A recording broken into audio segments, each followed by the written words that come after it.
I have to say I miss Steve, the cameraman. All right, so sit up tall, having situated yourself in a comfortable position. As I said on Tuesday, sit like a Buddha who sat 2,500 years ago under the Bodhi tree in Bodh Gaya. Sit upright, tall, erect. Adjust your shoulder blades. And you can employ any of the methods that you've learned to do. Taking the arms out, palms in namaskar, pronating the palms on the roots of the thighs, hands beside the hips. Wow, that's good, Lana, in profile. Just see, yeah, so there's a beautiful pose, Lana. Just make sure that the hands in Jnana Mudra don't pull the trunk forward. You might have to draw them slightly back. So this, right, okay. So again, sit up tall. And now close the eyes. And of course, as I've said many times, this is a process of going inward. And it takes time, lots of time. Mind is slow to arrive. Body is slow to arrive too, but the mind really falls behind the body. And now I'd like you to be aware of what the mind is already aware of. Establish this exquisite sense of presence. What is the mind already aware of? And see if you can seamlessly weave this question into your practice every time you sit. Knowing that sometimes it's skillful to stop and pivot. And what I mean by that is we notice thinking, we notice what the thoughts are. We can label thinking as to what it is, and then bring our attention back to the breath within the body or the body itself. Think about your practice as never outside yourself. And see if you can get energy from knowing that transformation is possible with the smallest of things. The smallest of things.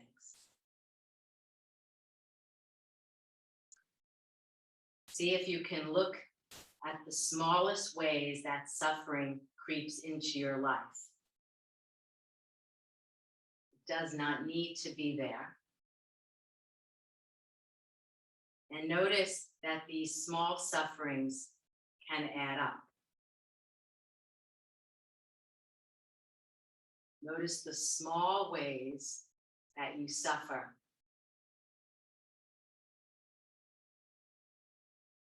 And make your mind inclined to that North Star of receiving presence with compassion and kindness.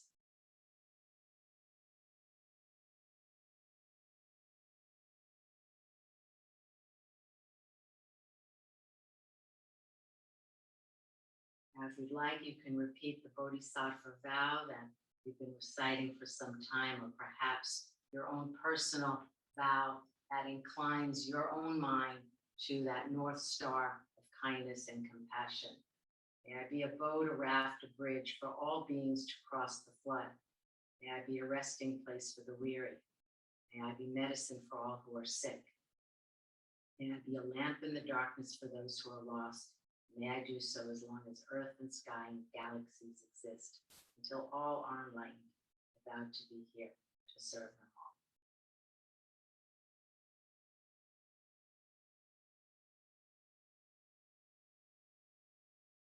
Now, when you're ready, gently allow your eyes to open and stretch out your legs.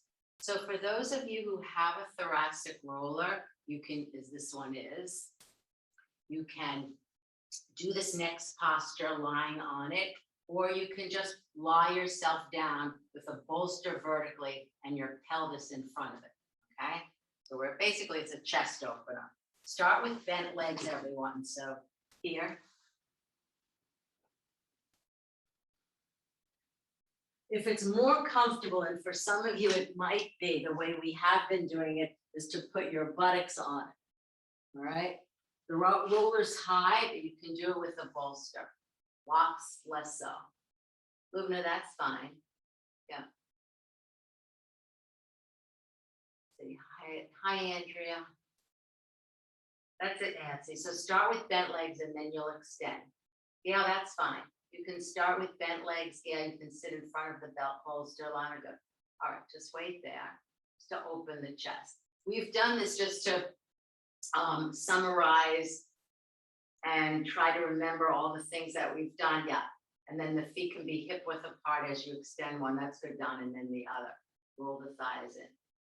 We've done it with a narrow roll when we were talking about being on the median line of the spine last week. You can also do it that way. It's less of a chest opener with the roll, though, the small roll. So I just want to remember, you know, all of you did it last week. Donna, let's see if you bring the pelvis on the mat. You just want to like bend your knees, scoot. Yeah, go. That's it, and try it. So I think you might get more depth to your armpit chest. Yeah, arms out by the side. Yeah, that's different. Yeah. Than being on the whole thing. Andrea, that will help. So place it vertically so your trunk will go on it. If you need head support, then please take it and make sure the support, if you're using it, touches the shoulder, the spine of the shoulder. Relax your neck. It's always helpful. You know, again, it's really nice to work on these classes over time because we repeat so much. Take your hands to the back of the skull, and oftentimes we do this in the chair back bend. I find it so helpful to spread the skin and then elongate the cervical spine away. It's such a helpful, especially if you were doing a chair back bend.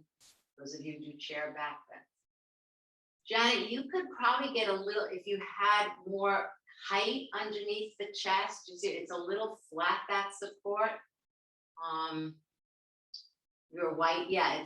So if you're going to do the setup with with blankets, use at least two. So you're on your roller and you're just reclining back. You see, it's a big chest opening. You can see the opening of the armpit chest from the back to the front. That's good. And then we'll do it horizontally, which is even more. That's good, Julia. The legs can stay bent if you feel more comfortable. Again, if you need head support, take it. Just relax.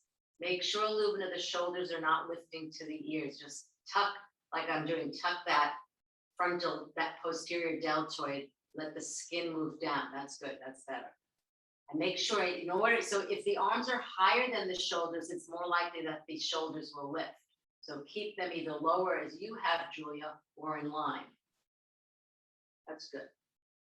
These chest openers, I was working with someone privately yesterday who was a cyclist.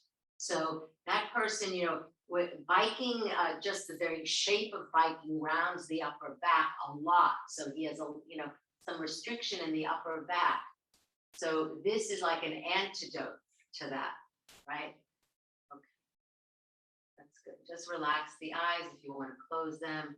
Be aware of any tension in your throat, sides of the throat, pit of the throat, the eyes. It's always helpful to take the hands again and interlace them with changing the cross spread, the skin at the occiput. Putting an eye pillow or strap on can help. So we're starting with these two postures so that we can get movement in the dorsal spine in order to do some of the all-important arm work that I had urged everyone to practice, about 3 times a week, the arm positions, and I'll just name them now: Urdhva Hastasana, Urdhva Baddha Asana, Urdhva Namaskar, Paschimma Namaskar, Gomukhasana.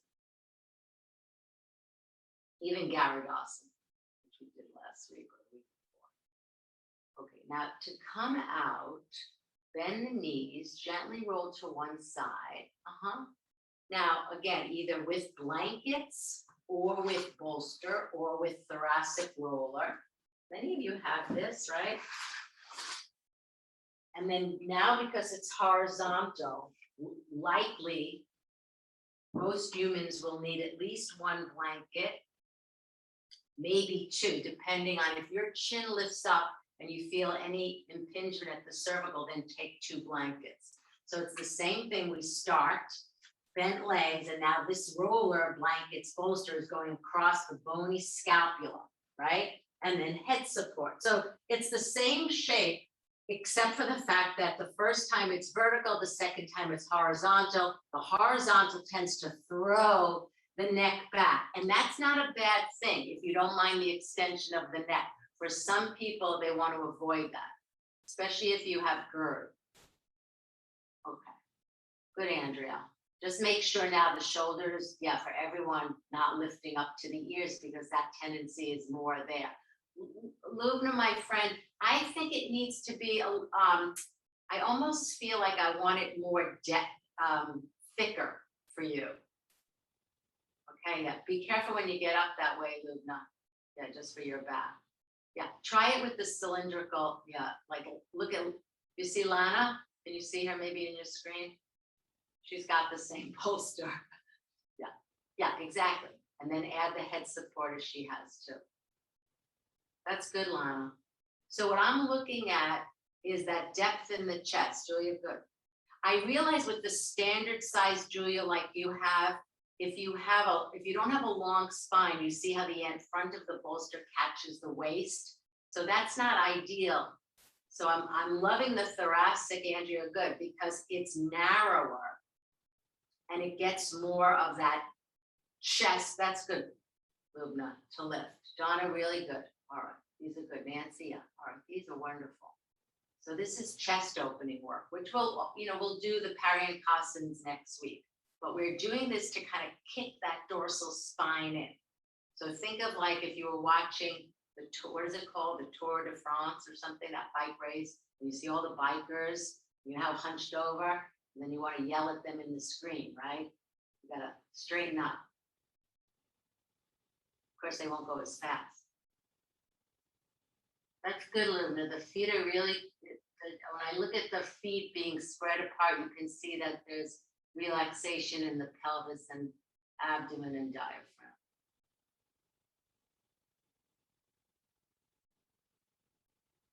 Should be quite easy in these postures, particularly this one, to feel how the inhalation touches the side walls of the chest, and on the exhalation, you can feel the sides of the navel elongate.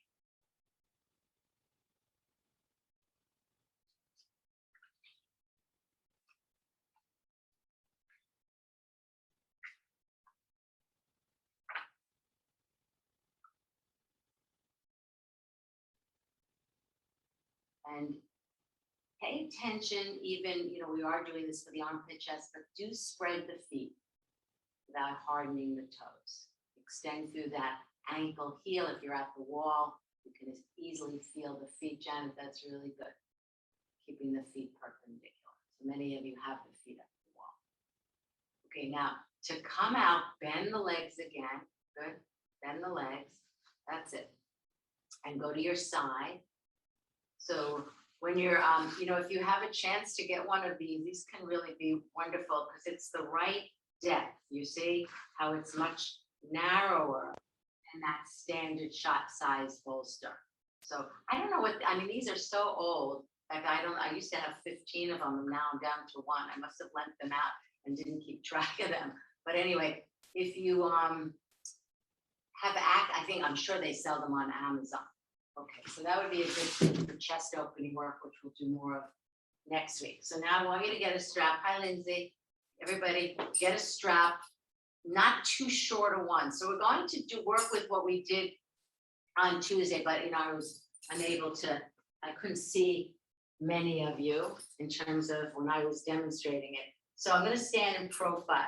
Again, you can put a block in if that helps you not push your. So we all do this when we take the arms overhead. I shouldn't say we all, there's a tendency to do that, right? So we're going to start with the strap. And I like to hook the thumbs. I'm not holding it like this. It's a finer point, but it really works well. So I've hooked. I'm holding the strap between my thumb and index finger. So I'm relaxed, all right? And then I take it to the top of the thigh and then just watch quickly. With movement, you can do about 10 times. Now, the first one I suggest, go wider than you think, meaning wider than your shoulders. You go all the way down to the level of the buttocks, all the way up to the root of the thigh, and do this with movement about 10 times, okay? So air on more wider than narrower. So you see, when I held the belt, see, it's not in line with my shoulders. There's no way if I held the belt this narrow that I could get my arms overhead and then go back. So you have to go wider, all right? Do this a few times. Keep the chin parallel to the ceiling. And then check in. I alluded to this on Tuesday because this is what I saw, especially when we came to pause, but even on movement, see if you can keep the arms on the same plane, right? On the same plane, right and left arm on the same plane versus one lower or one higher. Okay, so now we're going and then we'll do the pauses. Starting with the strap at the roots of the thighs. See that your elbows are not bent. Now, here's the thing. After you've done 5, Nancy, then maybe inch in.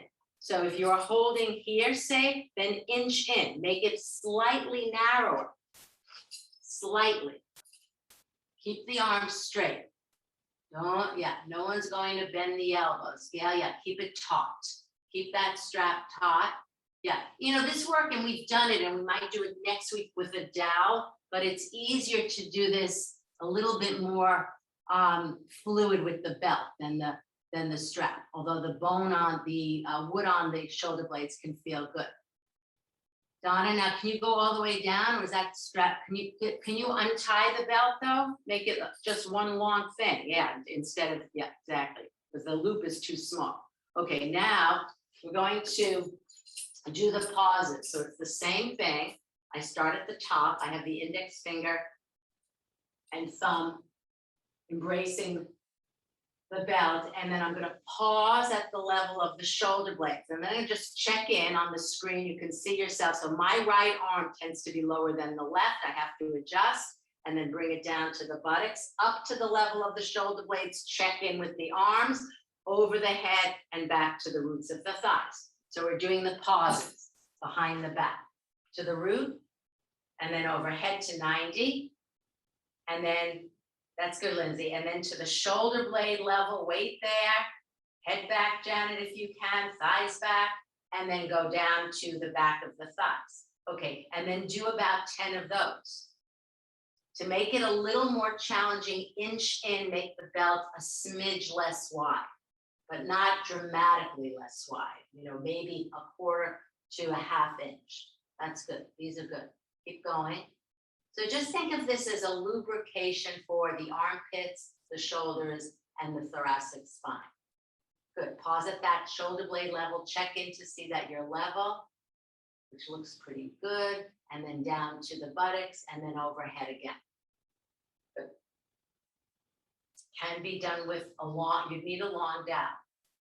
All right, that's good. Now just drop the belt. So this is a warm up to the arm position. So typically we begin with Urdhva Namaskar, all right? So standing in Samastiti, take the weight back to the head of the heel, back heel, or the weight slightly in front of the heel. Block can be still between the thighs. And then just take the arms out for this very first one. Turn the palms up, get the shoulder blades flat, and then reach up. Now take your left hand to your right arm and turn the skin from the inside out and extend, make that right arm longer and longer by extending through the fingertips. Good. See that your right inner arm is right up against your ear, not out to the side. You're turning the skin. Okay, now do the same exact thing with the left arm. Turning the skin inside out and keeping the arm close to the ear. Eventually, the chest comes forward, more forward, and the arms go further back. All right, now you've done basically a single Urdhva Hastasana arm. Take the arms out to the side, turn the palms up, and have the memory of the hands still being there. Urdhva Hastasana. Reach up. Now look up. Look up from the eyes of the chest. Remember that feeling on the thoracic roller. Still the palms not touching, good. Now bring the chin back to parallel. Now take the arms back toward behind you, but bring the top of the sternum forward. You can show me in profile. This is challenging if the armpits are tight. So top of the sternum forward, without the thighs, Julia, going forward, and then the arms back. So your mantra is arms back, chest forward. Good, Lindsay. Chest forward, arms back. Not so easy to do. Chest forward. This also helps dog pose. Okay, now take the arms down by the side. Again, take the arms up. Turn the palms up. And now, there's different ways you can sequence arm.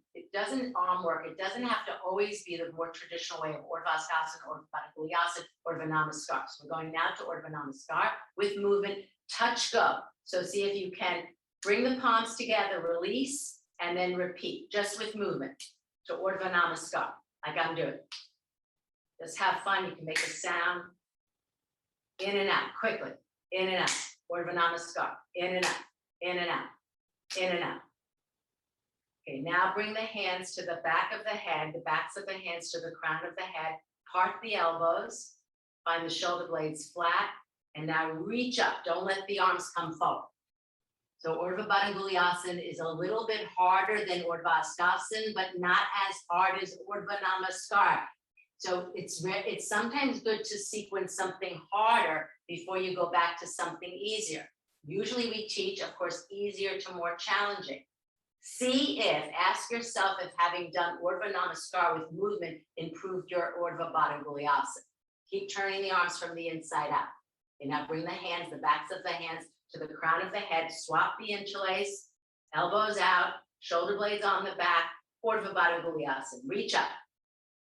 Push the thumb and index finger higher. And now again, look up from the eyes of the chest. Chest forward, arms back, thighs back, chest forward, thighs back, arms back, chest forward. Look up. Those of you who know full arm balance, Julia, many of you know it. This is really full arm balance standing on your 2 feet. So if you don't practice full arm balance, and there's reasons not to practice it, think of this. Okay, now at ease. Now take the arms to the more classic position of Urdhva Hastasana, and now slowly, not with movement, bring the palms together. Urdhva Namaskar. The arms will want to come forward, don't let them. The arms will want to bend, don't let them. Now, bring the hands in front of the chest. Observe to see that one hand is not pressing more than the other hand. There's equal pressure. Okay, now press the feet and reach up. Take Urdhva Namaskar from Namaskar. See how you do. Most people will find this harder. That's good, Lubna. Okay, now take the arms down. All right, now we're going to do top arm Gomukhasana. So watch, going back to what we did. This is why the arm work could, your arm work could last 15 minutes, and it's a wonderful practice. Just say, you just want to do arm work in dog pose. That's a beautiful thing. Okay, so right arm is Gomukhasana. I'm reaching up, same exact thing, turning the triceps west, and then I'm going to bend the arm. I'll show you from the back and move my trapezius skin down. So I'm making it a process of the top arm Gomukhasana. All right, so let's see, put all the pieces together. Take the right arm up to Urdhva Hastasana. And then use your left hand, good down, turn the skin. Now, imagine you have a mirror in front of you. Reach up. Now, don't just look forward. And now ask yourself, can you simply bend your elbow?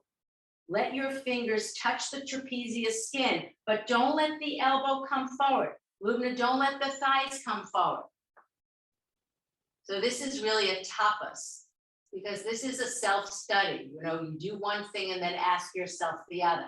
Now, if you're looking in front and you happen to have a mirror, see that the tricep muscle, this, is centered. It should not be splaying out, nor should the elbow come forward. There's a lot to this pose.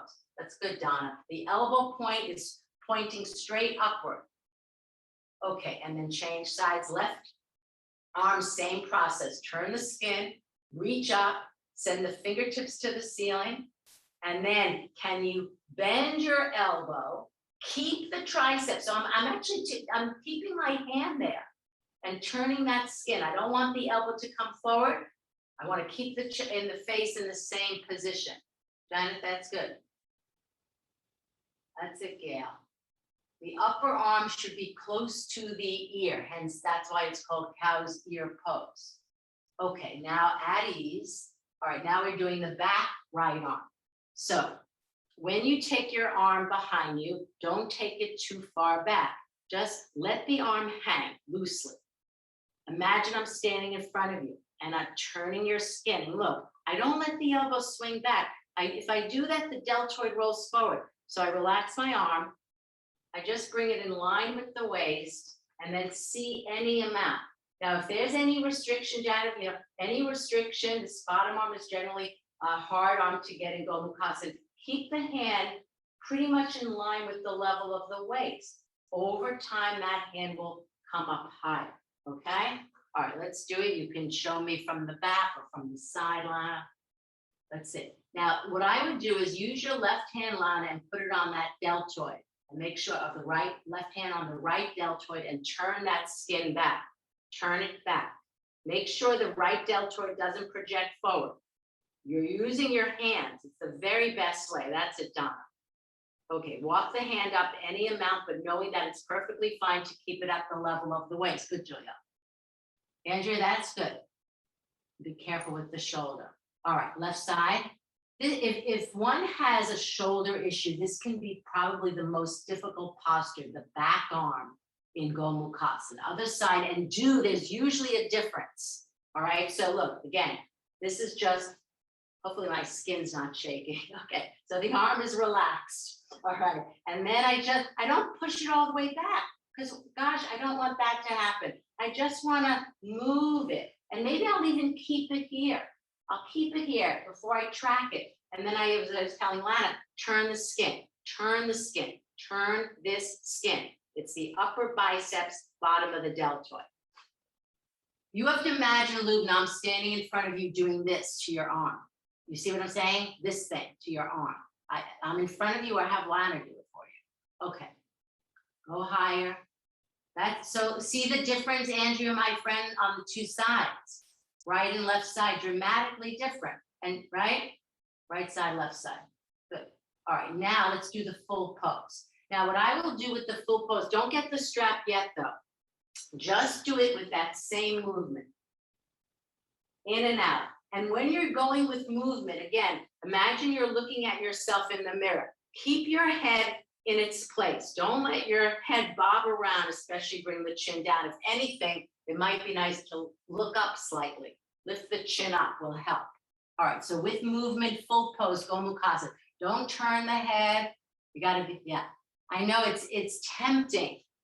Just keep your head in its place. Good, Nancy. Don't worry if you can't clasp. That's not the goal. The goal is to turn the skin to create armpit opening, lengthen the armpit as well, and movement in the thoracic. Whether or not you can clasp is immaterial. All right, now you will get the belt and we'll see how close we are. So you can see, you know, we're going in a fair amount of detail, not that much detail in these arm positions, but they're really important, right? So the belt is there for the taking, right? So you're going to, some of you can clasp, I know, some of you will need the belt, all right? If you're near a mirror, you can just, you know, take a break, go in front of the mirror and look at your face and see that you're centered, right? You're not ducking the chin. Okay, Gomukhasana, top right arm, left arm behind. Those of you can't, there you go, Nancy, that's good. Yeah, good. Feet can be apart or together. Lindsay, this is, I know, easy for you, all this arm work. Okay, stay there. Donna, see if you can bring the right arm closer to the ear. So exactly. And then change sides. Donna, good use of your belt. Other side. This arm work can make dramatic difference. Had we done dog pose and then the arm work and dog pose again, you would have been able to see it. But there's just so much you can do. Gail, this is really good. Now just bring the top arm closer to the ear. Top arm. Okay. All right, now release the arms and let's just do a quick Vrikshasana tree pose, standing on your left leg, and then aim, because we're, not thinking of Vrikshasana as a balance pose, not thinking about it as an inner groin stretch, but I want you to employ Urdhva Namaskar, that arm position, which is the final arm position, which will also do an Utkatasana in Vrikshasana. So with that said, if you need to be near a wall, that's fine. Stand in Samastiti. Press your foot strongly down, left foot, both feet, but particularly the left. Lift the arch, lift the kneecap, and now take the sole of your right foot as high on your inner left thigh. Pause there. Have the memory of the block if it was between your inner thighs. Get a compactness in the hips. Go slowly. And now employ one of the three methods that we did to Urdhva Namaskar. So remember, it was with movement or hands in front of the chest and then stretching up, right? One of those methods. Or just taking the arms out and slowly bringing the hands together. Keep the elbows firm. Okay, change sides, arms down. Just see if you can touch Urdhva Namaskar. I mean, oftentimes I don't insist it, but because we did all the arm work, why not try?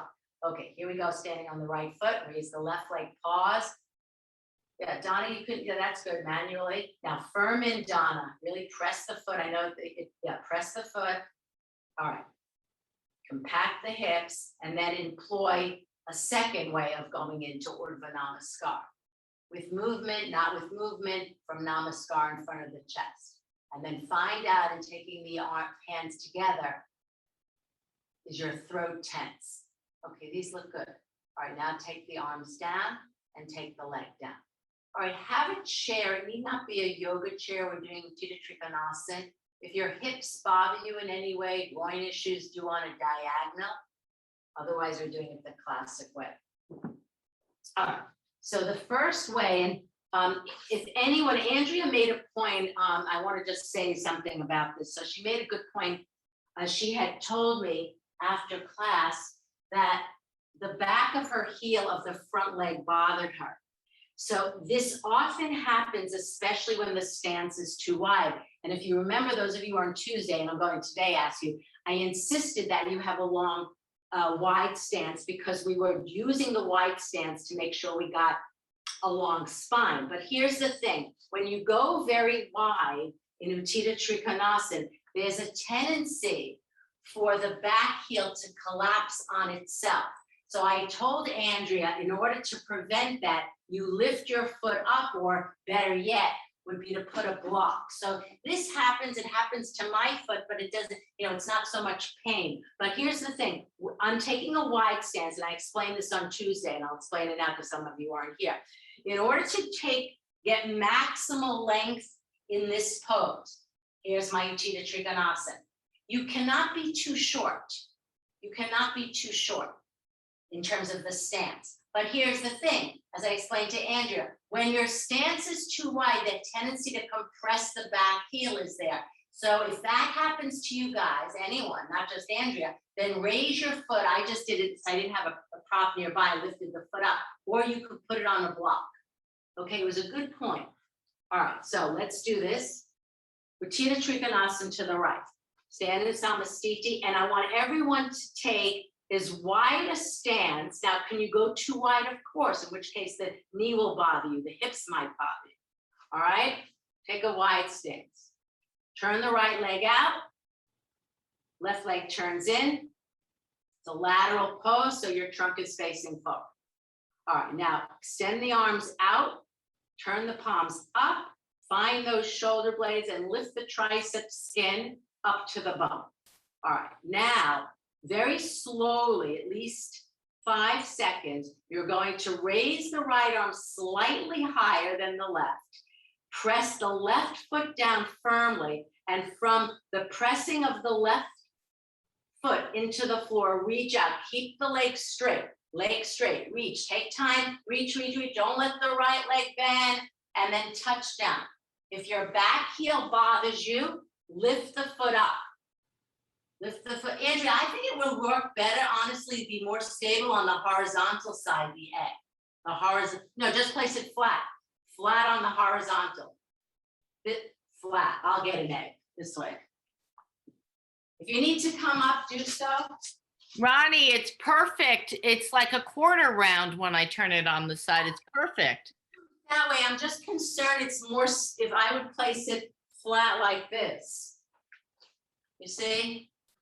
I would work with it more, only because it's more stable. You could do it like It that. feels really stable. Okay, as long as it's stable. I don't want you to, like the leg to fly out and hurt your hip. All right, now everyone, bring the left hand onto the hip. Weight there. Lindsay, make sure there's no weight on the right hip. Okay, and revolve the chest away from the floor. And then re-extend the arms, move the arms further away. Okay, now press the feet down, inhale up your column. Does feel good, Andrea. All right, now same Utthita Trikonasana pose, only you will use your chair. The seat of the chair could be the back rung facing your body, so watch. Now I'm being forced because now I have something that I need to extend. So I'm reaching. See how slowly I'm going. I'm trying to get the maximum length to the underbelly of my right side, but in essence, my spine. Remember, guys, don't bring the chin. I shouldn't say guys. Remember, women, yoginis, don't bring the chin into the hollow of the throat. Remember the elongation in the cervical spine, okay? All right, let's try it with the chair. Reaching out. And know why you're doing this, because it's always helpful. We're doing this. Honey, I'm sorry, I'm not understanding. We're reaching towards the chair, but not touching the chair? Yeah, you bring it into the chair, yeah. Because did you see, let me just show that again, look. So can everyone see me? I hope. My hand is on the chair, right? Before, when I demoed the first time, it was on the floor. Now it's reaching out. I'm elongating my under right side. Gail, I think the chair can be further away. I know it's at, yeah. I want to, yeah. And then just keep your left hand and turn the chest away from the floor. Just focus on this right flank, the right flank, right flank. Andrew, be careful with the swivel chair. Andrew, you know what I would do? I would turn the chair so it's the seat of the chair because the backrest is too high and it's causing your shoulder to lift up. Lubna, now keep moving the trapezius skin away. I know that's tricky for a lot of you. Everyone needs to move the chin away from the sternum. Chin away. Elongate your cervical. I know it's challenging, but do so. Now inhale, press the feet down and come up. Okay, Utthita Trikonasana left side in the 2 iterations. Okay, one without chair, one with. Both slowly, and know why you're doing it. So here's the thing, just stand here now.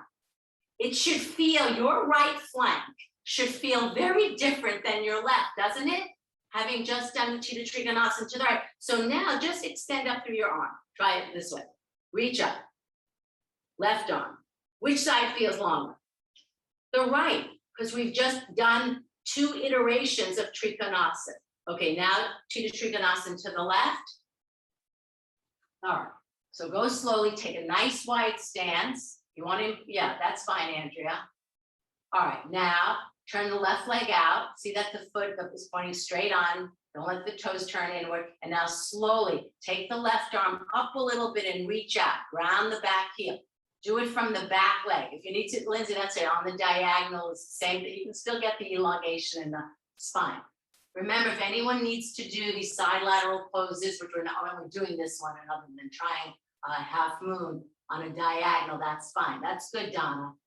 Turn the chest away from the floor and then open up the, yeah, so to turn the chest, put the hand on the hip. Then you can extend that top arm, right arm up. Janet, see again, move. I know this is challenging. It's nice to do this pose, by the way, if you're having any congestion in the back of the neck in a doorway, in a corner of a room, and you can rest the back of your head in that corner. And now inhale, up you come. All right, now put the chair in front and reach out to the chair, but not the backrest because it's too high for most of you. Reach out from the back right heel, go. That's it, from the back heel. You can also work with the back heel at the wall, get length. Imagine now your left flank is going to be as long as the right. When you're ready, Julia, yeah, reach out. Make sure, Andrea, that chair is stable. Yeah, just hold it down. Keep the leg straight, Julia, left leg straight, drop from the left knee to the hip, reach, retreat. That's good, Lindsay. Yeah, you can reach out to anything, a wall, we just happen to use the chair. Lubna, see if you can move your left buttock forward to the windows a little bit. So like, imagine I'm standing in front of you and moving the buttock forward. Okay, now inhale, up you come. Now, assess your two arms in Urdhva Hastasana. They should feel equally as long, equally as long. Right side, left side. Now place the palms in front of the chest. Urdhva Namaskar. Urdhva Namaskar. Keep the arms poker stiff. Okay, now look up. Now move the chest forward, arms back. Arms back, thighs back, chest forward. Chest forward, arms back, thighs back. Okay, and then release. All right, now you're doing Ardha Chandrasana. We're using a support of a wall. If you don't have a wall, don't worry about it. You can do the back of the bed, Andrea. The reason why I want everyone to do it is at the wall is because if we don't do it at the wall, you're going to experience it as a balance pose. And that's what I don't want you to experience. So we're taking the balance piece out of the picture. And you all know this, we've done this a lot. We're doing half moon. So when I have the block on the high side, can be on the medium side. And then the block is about 12 inches from my right foot, which is pointing straight on. And then straightening that right leg as I take the left leg up. And this pose, like Trikonasana, like revolved half moon, maximizes the length of the spine. This aerial leg should be at least 90 degrees. All right? Try half moon at the wall. And again, just plant the seed, not so much to get into this perfect shape of Ardha Chandrasana, but see if the elongation of the spine comes because you're getting into the correct shape. All right, elongation of the spine. Good, I'm glad to see that no one's buttock is staying behind. Good, good, good. Both legs are straight. Excellent, Donna. Both arms are straight, beautiful. All right, I really did, this happened the last time we did half moon, the poses looked really good. That's good, Lindsay. I don't know, too high for you, Lindsay, that block. Too high. Yeah. Can be medium, Ladia. Some people need high and some people need medium. It's fine. Janet, watch how the block is slightly forward of the right shoulder, and that will cause the right shoulder to ascend. Okay, well done. Now step out and step up. Beautiful. So experience, this is the hard question. We're not going to do it freestanding, but just say we were, and some of you I know have done quite well, Lana, with this pose. But what you want to think about is, can you experience spinal elongation in half moon Ardha Chandrasana when you're doing it freestanding? Yes, it's a lot easier to feel it now at the wall, but that's what you're inclining your mind to. So again, set that as a North Star. All right, here we go, left side, take it. Not all of you need the high side. For some of you, it caused the right side to be higher. Lubna, that's fine. Move the chin away, everybody, chin away, good. Interesting how most of you are elongating your cervical a heck of a lot more now than in Trikonasana. Now, Janet, imagine I'm just standing and I'm hoisting that left, that's it, a little higher, Janet, a little bit higher, a little bit higher. No, just Janet, a little bit higher. That's good, Janet. Okay, very nice. All right, now step back. All right, now we're going to we did some of this work, and I know many of you don't like to do sort of the Utkatasana without the arms up, but we're still gonna do it. All right, so I'm putting my palms on the, pronating them on the roots of the thighs. And I'm not doing it this way, where the thigh is parallel, even lower, as we explored in Molassan. I want the thigh to be at a 45-degree angle. Actually, there's really interesting reasons not to have it lower, because you can damage the patella if you go too low. And sometimes dead squats are taught when actually the thigh is too low. So watch again. I have the hands. So my hands are pronated. I have to remind myself to press down. Lana, remember this thing. So remember the instruction I gave you Tuesday? Remember? I said this. Move the buttock flesh to the back of the knee. Okay, so let's do Utkatasana, legs only, sans arms. No arms today. I know some of you don't like it, but that's the way the cookie crumbles. All right, here we go. Feet apart. Put your hands on the, I hope you don't kill me, Lana. Hands on the roots of the thighs. All right, now sit down. Imagine the chair behind you. Nancy, that's good. Make your chest more upright. More tailbone action, Lubna. Tailbone. Lifting up. Hands on the roots. Janet, see if that's good, Lana. See if you can get the chest more upright, Janet, if you can. Lindsay, good. Gail, sit down a smidge more. Okay, these look good. Julia, more chest upright. Even more. Yes. Okay, now come up. All right, I know you took that slowly. Can we do 10 of them? You don't have to stay as long. So it's down, it's down, it's down, it's down, it's down, it's down. Okay, here we go. Go. Put your hands on the roots of the thighs. If you need to extend the arms forward, that's fine. Hands on the roots of the thighs, sit down. Imagine a chair behind you. I'm just slipping in a chair. Sit down, sit down, sit down, sit down. Be careful, Donna, sit down, sit down, sit down. Resist the tendency to dig the lower spine in, Nancy. Make the trunk and side ribs tall. Okay, now inhale. All right, arms up, arms up. Those who can, hopefully, actually let's all do Urdhva Namaskar in Utkatasana. Palms together, we did all that arm work, unless it's bothers your neck in any way. And now Utkatasana, thighs down, sit down. Same thing, leg work, but now we added the arm work. This helps most of you. I want to see Janet, that's better position. The arms actually help you lift. Julia, same thing. Lana, that's good. Glad that you wore white with the blue. Lubna, much better. Okay, this is interesting. So you can see how the arms overhead, which makes sense, abdomen back down though. When the arms are overhead, they can be employed to lift the trunk up. Lana, also, having a dowel or strap might help. Get that more tailbone action. Okay, 2 more times. I'd like to see it in profile. Utkatasana, everybody's favorite pose. Reach up, sit down. Don't let the knees collide. Imagine a block between your legs. Okay, these are really good. I'm really pleased. That got better, much better. Look forward, look outward, look outward. Okay, now let's do this. I want to see your Virabhadrasana 1, and then they were going to, we did this Tuesday, we didn't do many of them. So I want you to practice from today on Utkatasana with Virabhadrasana 1. I'll demonstrate later, or get someone to demonstrate. But first I want to see your Virabhadrasana 1. And again, I'm going to ask today that the arms be in Urdhva Namaskar, and you're going to look up. All right, so with that said, facing forward, if you need to use the back right heel, left heel of the wall, be my guest. Go wide. All right, so we're turning to the right. So in order to get the chest to face that wall, see how I'm using my hands. Okay, so Virabhadrasana 1, not Virabhadrasana 2, Virabhadrasana 1. Okay, Urdhva Namaskar arms. Reach up. Palms press it, equal pressure.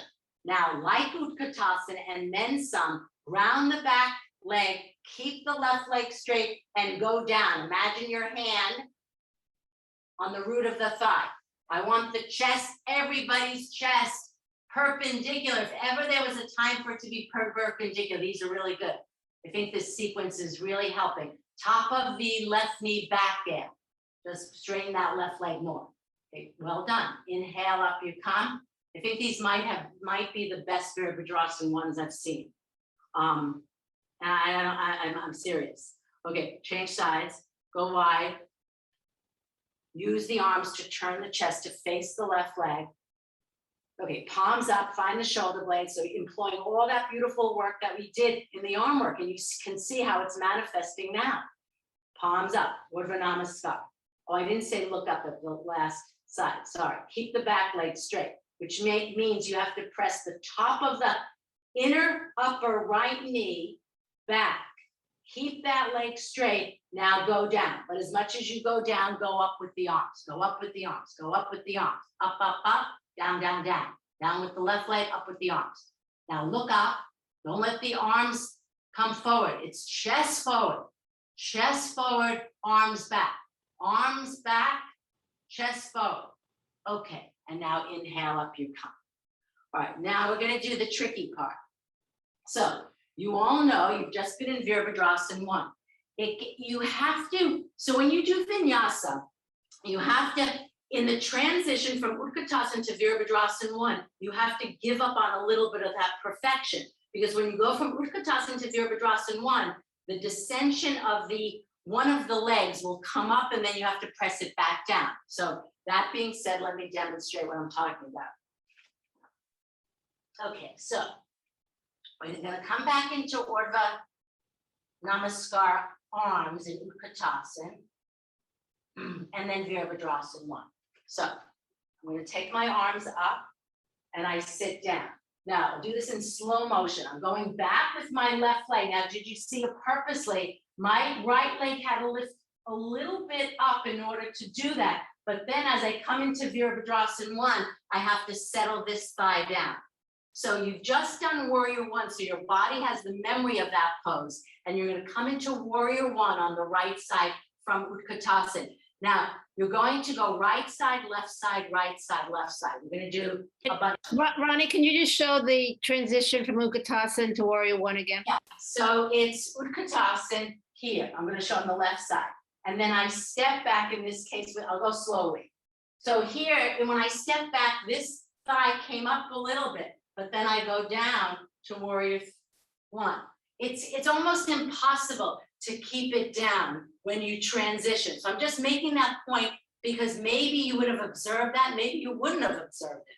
All right, here we go. You'll feel it now. All right, these are not easy and they take a good amount of stamina. You might feel your heart rate go up. That's not a bad thing though. All right, so Utkatasana, which is symmetrical, step back with your left leg, yes, and do Virabhadrasana 1. Then kick forward with the back leg, take Utkatasana again. Now step back with the other leg, just alternate. Lindsay, be mindful of not pushing forward with the abdomen.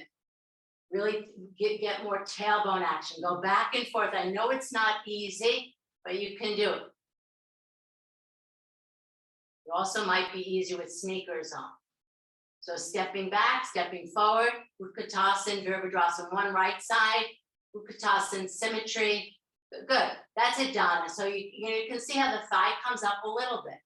That's it, Utkatasana, Virabhadrasana 1. Excellent. Okay, now come into Utkatasana, well done. So, but the point being is, I was talking to Gail about this. So it can be challenging to get your heart rate up in yoga. Standing poses to some degree, certainly not as much as if you walked up hills. You're not going to get a target rate of 140 beats per minute in this, but you can probably feel that you have this a little bit more of probably a stronger, a more rapid heartbeat than before you did this. So if you only did 3 today, maybe 3 days you can do 6. Maybe by the end of the month you can do 10. All right, so now take Utkatasana at the top of the mat. And this will be a little bit of a reprieve to Adho Mukha Svanasana. When you're ready, we'll do 2 because some of you will step back. Utkatasana. Exhale, bend forward, Uttanasana. Jump or step back, good, Julia. Adho Mukha Svanasana. Now, appreciate having been 1 hour in, all that beautiful arm work. If you have restriction in the armpits, having the hands on blocks, these look good. So get your armpit long, side ribs long, thoracic spine in. These look good. Janet, I think that legs are too far back. Just inch and a smidge. That's it. Roots of the thighs back. Okay, these look good. Now, walk in or jump. Inhale up. Last and final one. Those of you step back, you're stepping the other leg back. Again, from Utkatasana, palms in Urdhva Namaskar. Take it from Utkatasana at the top of the mat. Utkatasana. Yet again, Uttanasana. Jump, Adho Mukha Svanasana. Good. You can jump, jump, jump.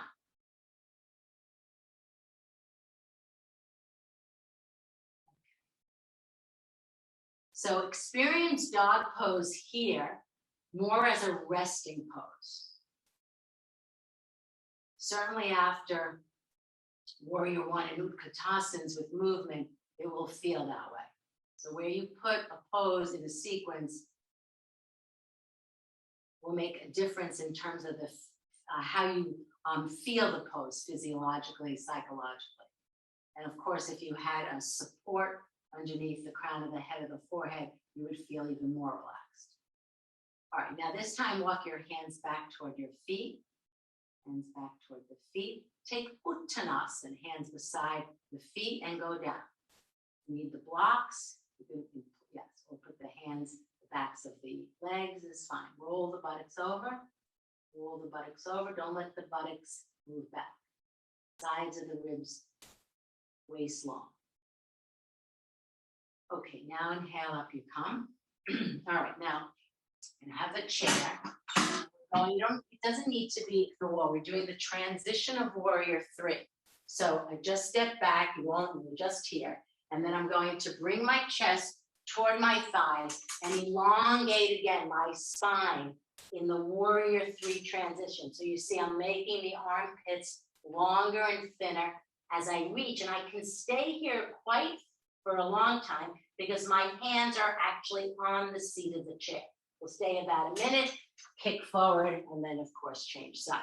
All right, so right leg forward, left leg back, reach out to the seat of the chair. Make sure, Andrea, the seat is, otherwise you can use the bed, the rungs of the bed.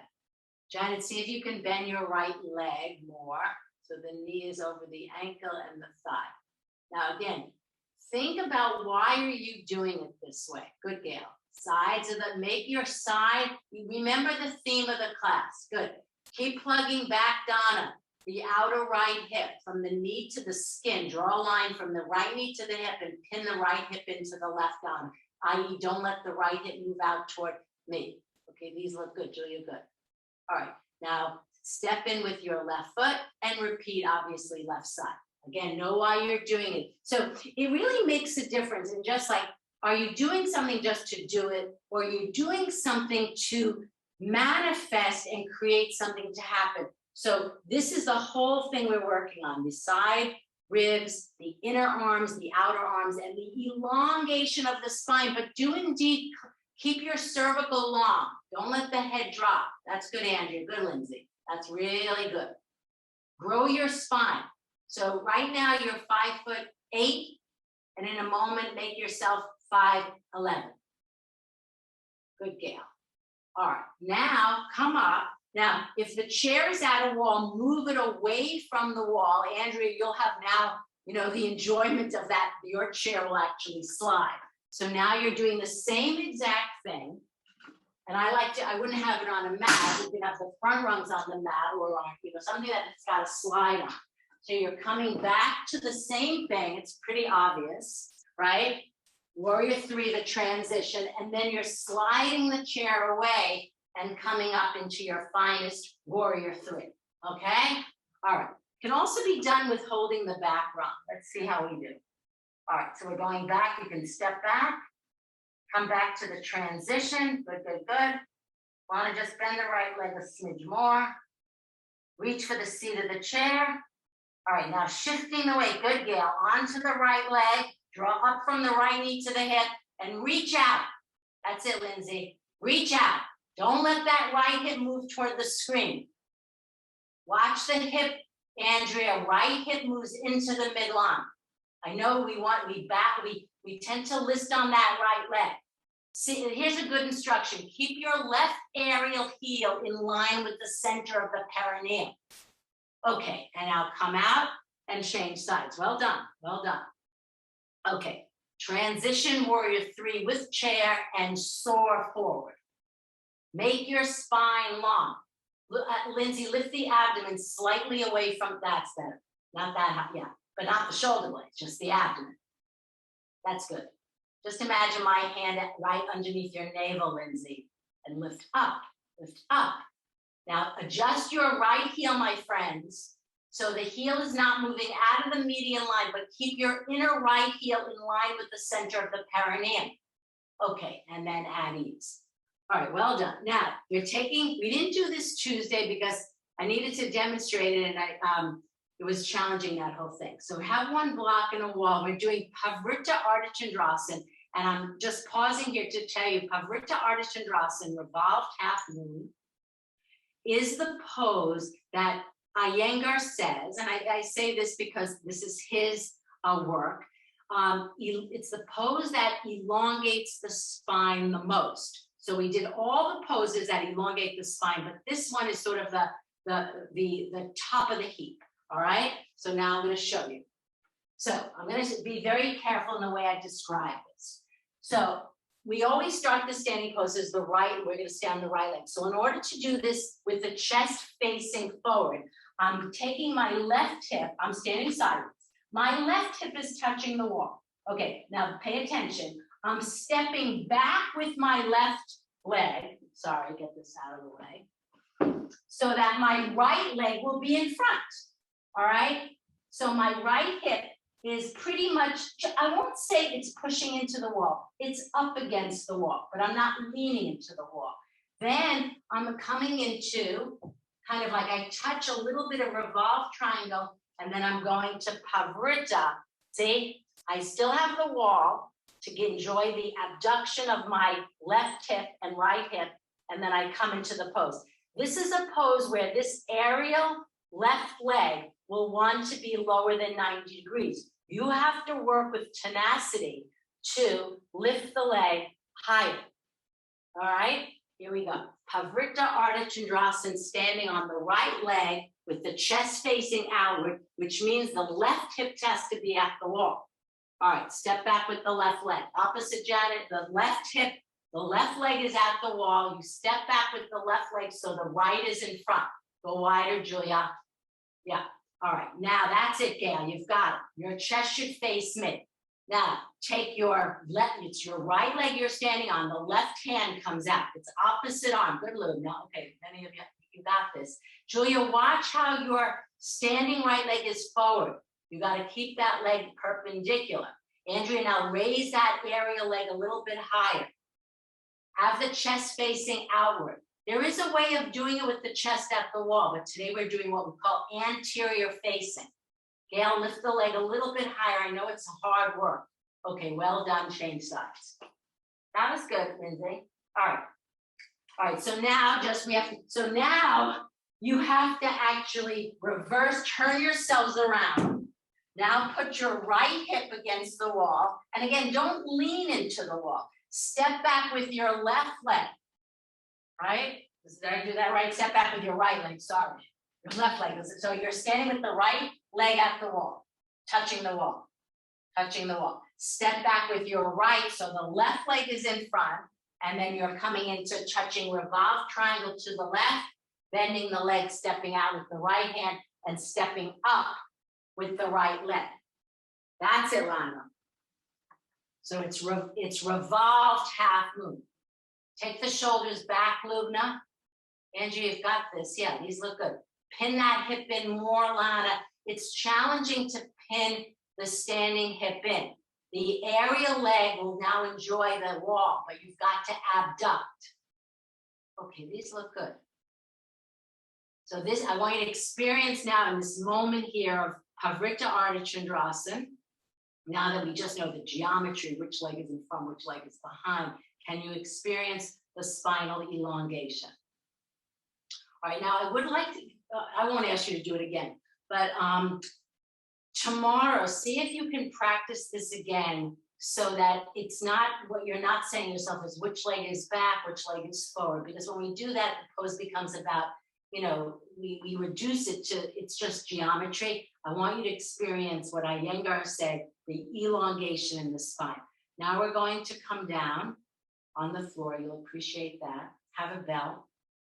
And we're going from Supta 1 to Supta 3, which should be easy breezy because Supta 3 is the twist or Ekapada J pit. So you're supine, have a bell. So this is the one that we're going to do now. So this is Supta 3. Supta 1 is, you all know. Supta 2 is out to the side. Supta 3, it's opposite leg, just like you did a moment ago, opposite arm, holding the bell with the left hand. Lubna and others who's any hip issues, use another belt for your inner groins. You don't want the groins to crisscross. And then staying on the median line, you take the right leg to the left. All right, this is Supta 3, or better known as Ekapada Jethara Parvatasana. All right, right leg up, touch Supta 1. Hold it with the left hand. Find the median line. Keep the left foot perpendicular. Now take the right leg toward the left as you extend through your inner right arm. And turn your abdomen from the left to the right. Stay on the median line. So the leg is not going to go that far over. Pull out. That's good, Luby. You've got it. Pull out. So you just did this at the wall. That was that first stage of Parivrtta Ardha is Parivrtta Trikonasana. Maybe you didn't realize that, but that's what you were doing. Okay, now take the leg up and let's see it again. I mean the left side, sorry. Left side. That's probably wise to do both sides, Luna. Okay, so now pause in one. Hold the strap with now your right hand. Take the left, but here's the thing, as you cross the left to the right, don't cross so much that the left hip is going to lift a little bit, but keep the left side of your waist moving toward the floor. These look really good. Really good. Keep the leg straight ideally. I mean, I will say, Janet, that if the leg is lower than a 45-degree angle to the chest, then it's wise to bend it. But if it's at that 45-degree angle, or you want to call it 90-degree angle, then I say keep it straight. All right, now release. Just take the knees into the chest. Some of you, I think, need maybe Dvipada. Hold the shin, flex the feet. Good. All right, now do Ekapada Jethara or Supta 3. And I love this way. Make a loop with a small loop for your foot, right foot. We did this on Tuesday. Small loop with your belt. Small loop. All right. So now I'll just show this quickly. We go back to the right side. Make a small loop with the belt. This is a good length strap. This is like, I think, 10 feet. All right, so watch. I'm putting the belt on my right foot. We're doing the right side first. And again, I'm holding with the left hand, but this time I'm going to use the tail, the long thing, at the back of my skull. And I'm pulling with my right arm. I'll show you from a frontal view. So I'm crossing the right with the left. This bell that you can't see, that's around the back of my skull, but I'm pulling with the right arm as I cross the right over the left. It's a really nice way to do Supta 3. And we've done it before. So right leg over, good, Gail. That's really good. Remember, aim to turn your abdomen, your waist, your abdomen from the left. That's it. Use your hand, Gail, and swipe it across. That's a beautiful pose, keeping the chest parallel to the ceiling. And change sides when you're ready. So I want you to know many, many different ways to do the same pose. Otherwise, it just gets dull. All right, change sides, left leg up. Hold with the right. Cross to the right ear. And pull with the left arm. Pulling with the arm, the left arm now really helps turn the belly, see? It really helps. That's it, done. So turn, right to left, turn, and use that extended left arm, holding the belt to manifest that. Okay, these look good, so why not move on?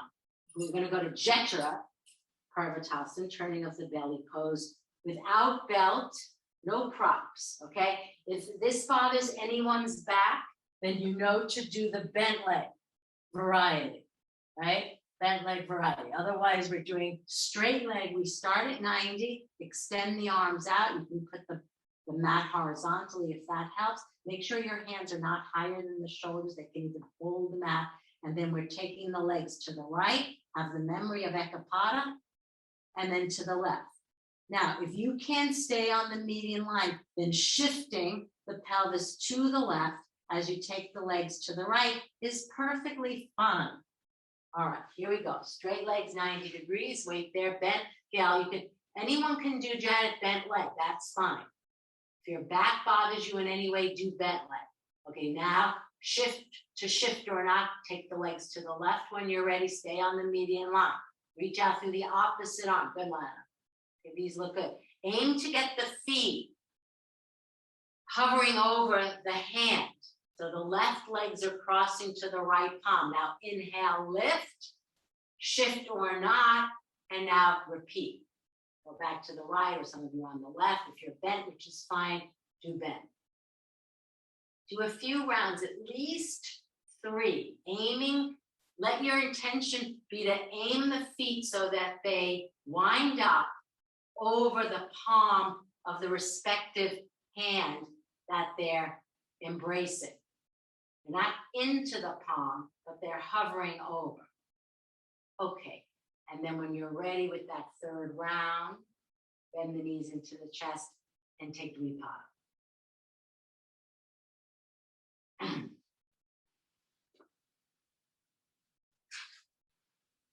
Now, after all that twisting, revolved half moon, and the Jethra Parvatasanas, take your 2 blocks.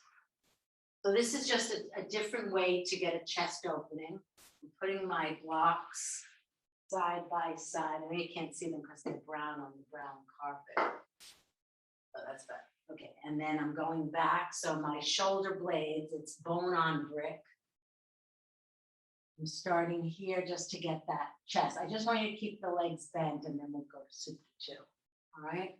We'll just do it this way, opening the chest. So oftentimes when you do supine work, the chest deflates. So use the blocks now in the way we did with roller blankets and bolster to get the amplification of the chest. That's it, Nancy. Good. Make sure your arms are in front of the bricks. Yeah, the head is, that's it, Donna. Envelop, that's it. If you need head support, take it. So if you don't like the feeling of the lifting of the chin higher than the forehead, and if it crunches the back of the neck, then put the head roll. Head support.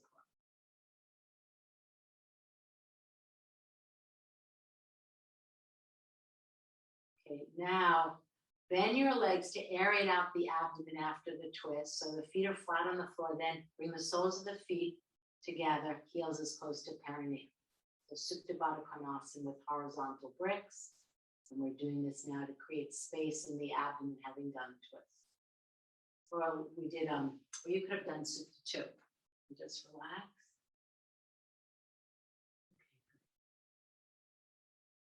Okay. And then ask yourself, you won't feel the elongation in the spine as much as you feel depth in the chest in this one, but just kind of contemplate this sequence as a way of delivering maximal length to your spine.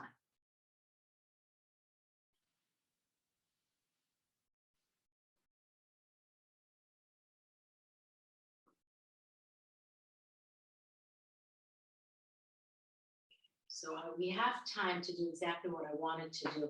I'd like to go back to dog pose. If you're feeling tired, you don't have to do this. You can stay where you are. But to do dog pose in a way that is more relaxing, although sometimes this is more challenging to get the proper height.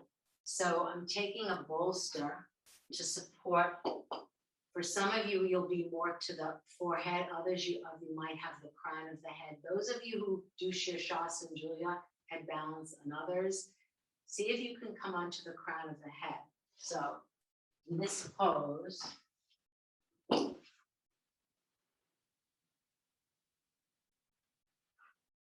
I'm supporting the crown of my head. Some of you, as I said, this may not feel comfortable, then you can support your forehead. So this is supported dog. Now I will say that oftentimes one has to play around with the height. So you come into dog pose and then you wedge the height in. It has to be just the right amount of height, not too much, not too little. And one should, if you get it just right, you experience relaxation in the brain. You know, it's a lot to ask for to get the right height, but typically it doesn't change that much. So a bolster for some, having it vertical, or maybe one blanket for those of you, Lindsay, have more mobility. So the lower you go, the lower it is, the less height means that one is particularly open in the armpit chest. Make sure your forearms, the bottom of your forearms, the part of the forearm that's closest to the floor is lifting away from the floor, because I don't want anyone's shoulder joint to be affected.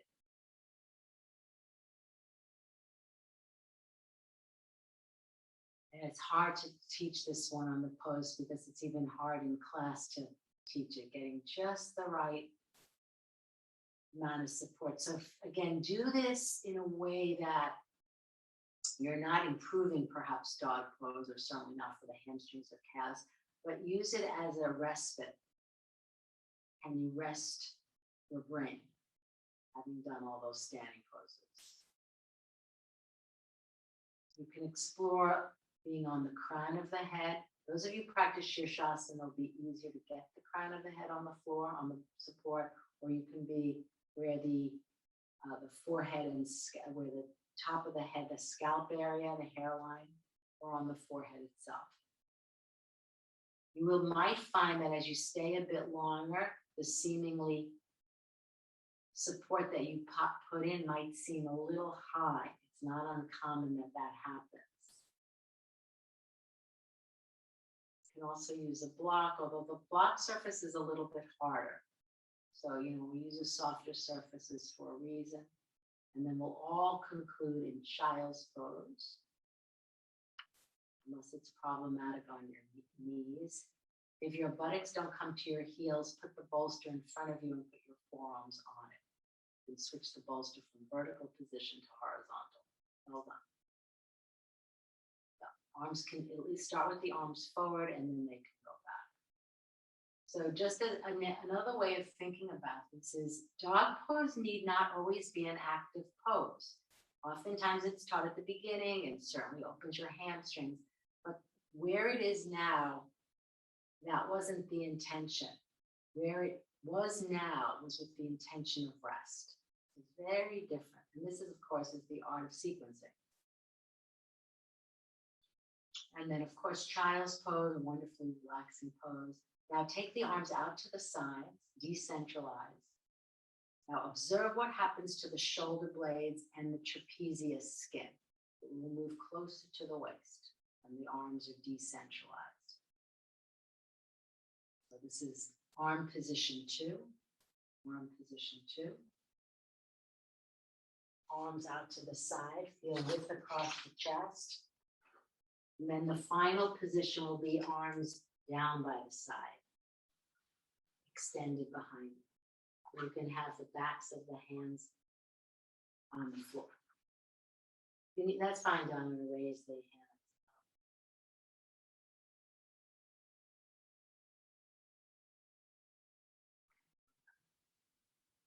Now, to rest the legs even more and deeply in Shavasana, you can put your lower legs on the seat of the chair. So it's nice oftentimes to go from dog pose supported to child's pose in this way, and then Shavasana. So we have 3 poses for that segue into deep relaxation. Oftentimes what happens is class, we run out of time and then we go from this last pose to Shavasana. So see if the transition, and oftentimes we use Setu Bandha and also Viparita Karani to transition to Shavasana. Okay, so get what you need to have a peaceful experience.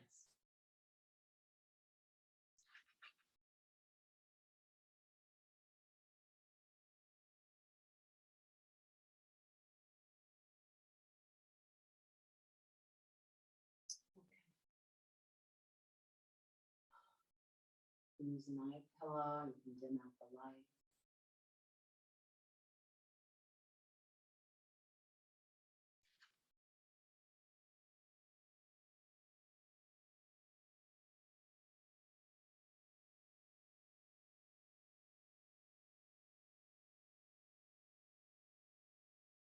Adjust yourselves well. The lower legs on the seat of the chair. Yeah, you can put the bolster on the shins, even bolster on the abdomen feels good. Your hands can be on the abdomen. Let's come back to where we kind of talked about when we were sitting. What is the mind already aware of? Is there any friction in the mind, any struggle? Where is that quality of restfulness now? You can compare it to when you sat. What is the mind now already aware of? And is there acceptance? And this basically is, in the Dharma, Buddhist tradition, we call it a wisdom reflection. I was in this workshop with Matthew Hepburn, the meditation teacher, actually in this area, and he said that liberation is not this lofty project. You can practice liberation every moment with what I talked about earlier, the smallest things. So he talked about there being a possibility of small, ordinary freedoms every day. Be aware of when you're suffering, wanting things to be different or better than they are. You can see that there's suffering in that, recognize that, and step out of that and create that freedom in these small ways. Because the small ways will build to big ways.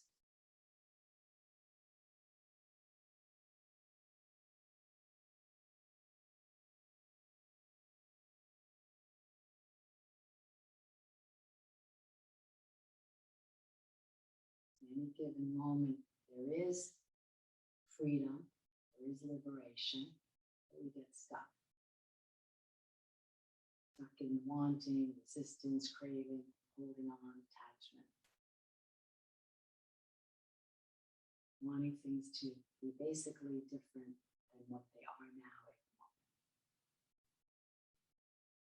It's actually a very good exercise to recognize throughout the day, you can make this part of your daily dharma, to recognize these small sufferings. Noticing when you're wanting or attached to something being different or better than it is at that moment.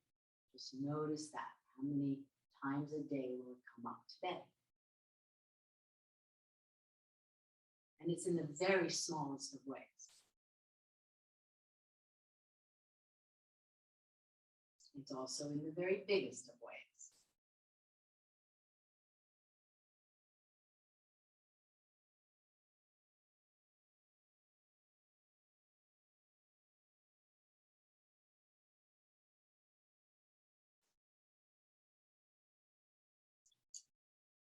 And then perhaps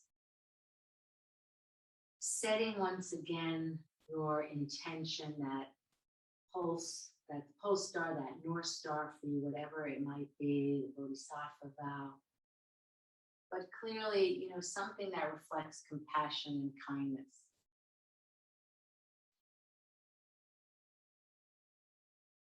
And let that compassion and kindness guide you.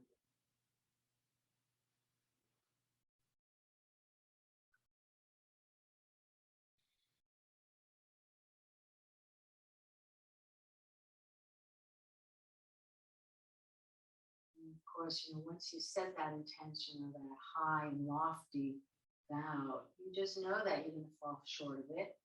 It's fine. We begin again.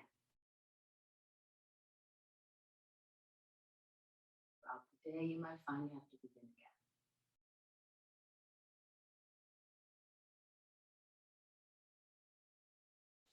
Now, when you're ready, those of you who are supine, you can just take the knees into the chest. If you're prone, draw back to child's pose. And then we'll just sit for a moment together, sitting up tall.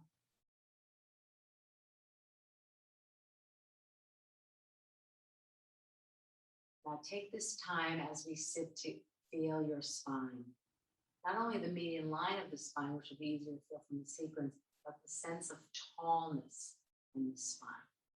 Different than when the feet are directly underneath you standing, but you can still feel the tallness of the spine from the base of the spine to the cervical spine.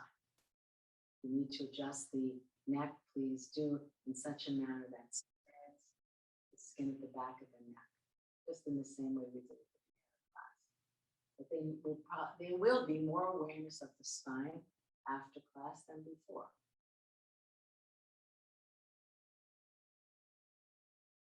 And even if the eyes are closed, sense that you're looking from the outer corners of the eyes. So that when you open the eyes, the outer corners of the eyes will be connected into the periphery of the room, which is calming to the brain. All right, everyone. Thank you for coming today. I hope you enjoyed the first of the series of elongation of the spine. We'll do chest openers and shoulder openers next week, and then probably twists, and then we'll end this grand chapter with back bending.